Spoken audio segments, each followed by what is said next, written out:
Okay, I have an amazing original effect to share with you that uses some brand new ideas on my channel.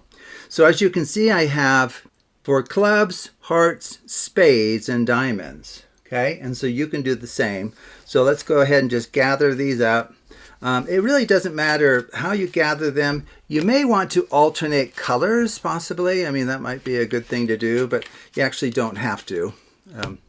Okay, and now what we're going to do is we're going to deal out into 4 piles, building up one level at a time according to how the spectator wants the cards set down. There, there, there. What about this one here, here, and then there, there. Okay, very good.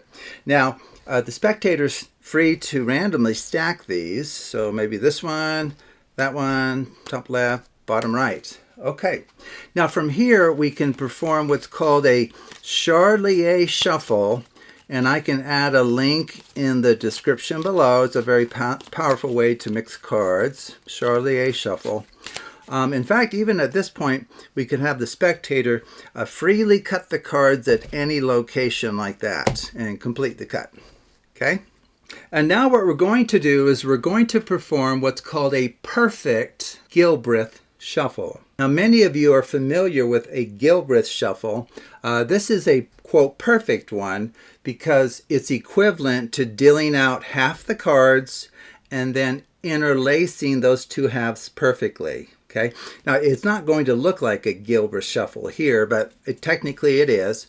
So I'm going to take the top single card and then one card from the bottom, top, bottom, top, bottom, top, bottom, top, bottom.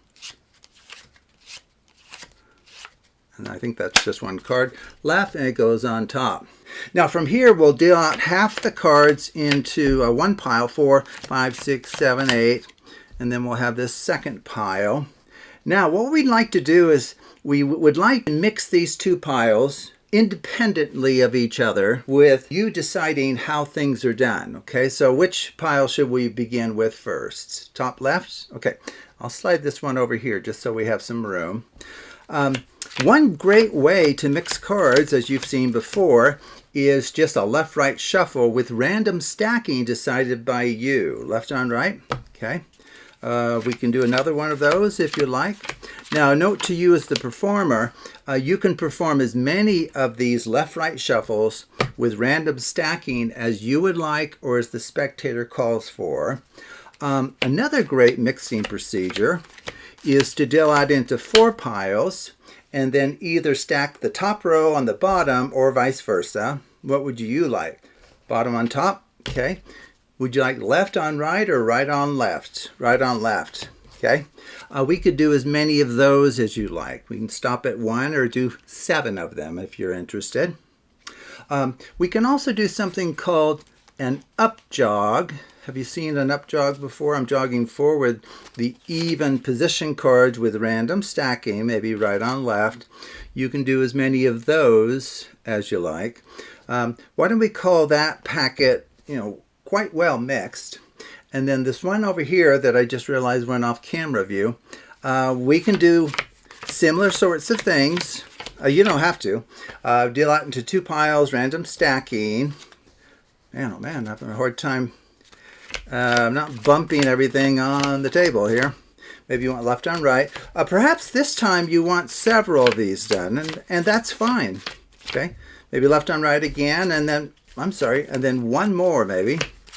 And perhaps this time you want right on left. That's just fine. Now we could do the 1, 2, 3, 4, stack the bottom on top of the top or top on bottom, and then left, right stacking. Why don't we go ahead and do at least a 1 up jog. Okay, you can do as many of those as you like, random stacking. Another one that we can do that I didn't do on the first pile, which is fine, is called a Pharaoh shuffle. You divide the cards exactly in half and then you perfectly interlace them. You can do one of those or as many of those as the spectator would like. Would you like to do any additional mixing on any one of these? You want to deal this one into 4 piles again? Okay, that's fine. In fact, I guess a good little review to show you how it's done. You want top row or bottom on top? You want top, row on top of the bottom. How would you like these stacked? Right on left. Okay, well, I think you would have to agree that nobody could anticipate the decisions that you would make and all of the choices that you've made here. And so what we're going to do now is pretty darn amazing. I'm going to deal out each pile, left, right, kind of one more time. Now this time we're going to do what's called a rosette shuffle. Okay, so you just spin the cards like that, just spin them, and then bring them together however they will. A lot of times they bump up against each other. So we've done it for that one. Why don't we do it for this one as well?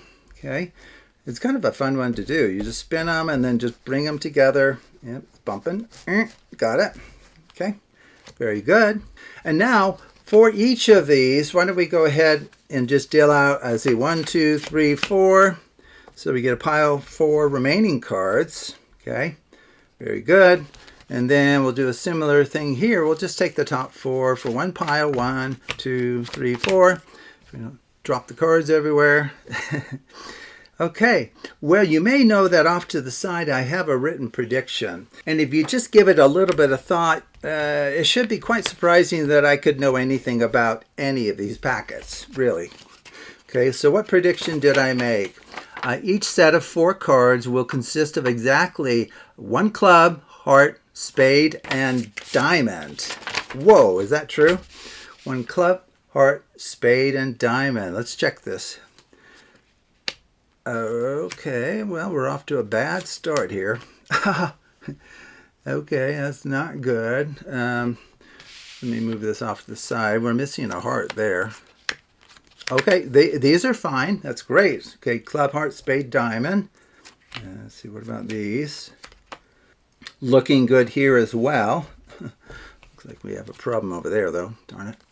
Let's see, club. Let's see, heart. We can even put them in order if you like. Club, heart, spade, diamond. Okay, well, we got 3 out of 4, and we have 1 failure over here.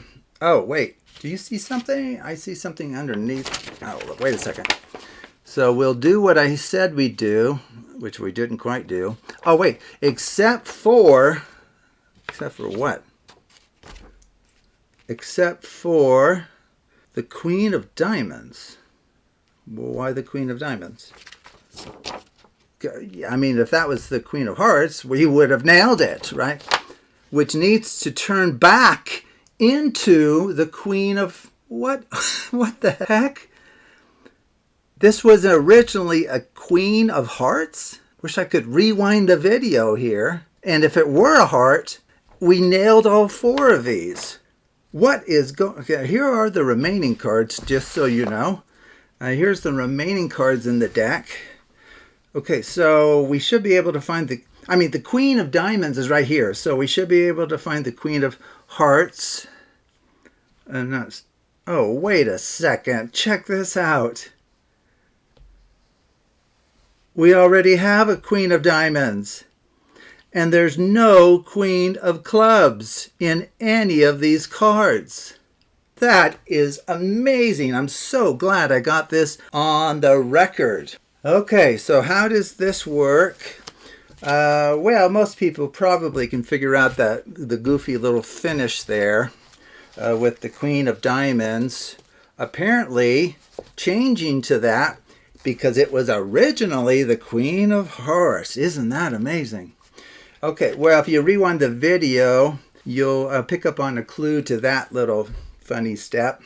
But all you do is you do everything I've shown you. You set out, now if you want to have this missed call, that's fine with the Queen of Diamonds and Hearts. Otherwise, just choose 4 clubs, hearts, spades, diamonds. Stack those sets of 4, deal out into 4 piles, building each layer at a time. Stack those randomly. That's called a 4 cycle with cycle length 4. It's a cyclic construction. Therefore, it can be cut randomly and not hurt it. Or the Charlier shuffle is quite a bit more convincing.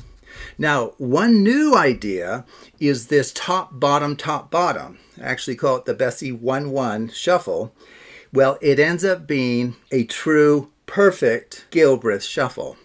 Now, normally with Gilbreth shuffles, some information is retained that leads to surprising card effects, but a lot of information is utterly destroyed. But what I've discovered is a perfect Gilbreth shuffle. In fact, I even have some videos on that earlier.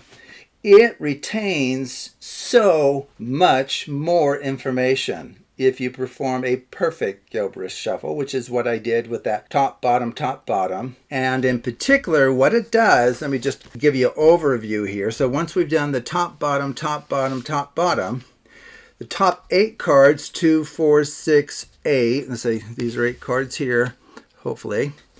So the top 8 cards form a mirrored structure. That's where, like, you have 2 hearts, 2 clubs, 2 spades, 2 diamonds, like that. And the bottom half will also be mirrored relative to each other. So this might be 2 diamonds, 2 spades, 2 hearts, 2 clubs. Okay? Well, since each of those is mirrored, you have the stay stack principle, which allowed me to deal out into 2 piles, 4 piles, do an even or odd up jog, do a faro shuffle, and many other mixing procedures. So I can add a link to the stay stack principle. That one is worth mastering. It's just amazing, and it underpins so many card effects in mathematical card magic. Well, if each of these is mirrored, even after that mixing I did for you, dealing out into 2 piles like this, what it does is it creates like club, heart, spade, diamond, and then it creates a packet that's the reverse, going the other way, club, heart, spade, diamond. So these are, quote, inverses of each other, which means that now you can do, quote, anything equivalent to a riffle shuffle. So this is like a second Gilbreth shuffle. Same thing here, just left, right. Bring those together however you may. And so both of these little packets of 8 will have the property that the top 4 cards will consist of 1 of each suit, the bottom 4 as well. You know, except for the one exception with the queen of diamonds that I threw in there. It's just kind of a fun twist to it. And then these also will consist of 1 club, heart, spade, diamond, as will these. Okay, so you can decide on whether to bring in a missed call like I did in the performance. But that's a quick overview of what's going on, and it's using quite a few principles on the Absolute Math Magic channel. So take a look at other videos, and I think you'll find many of interest that cover many different topics in mathematical card magic. So thank you for watching.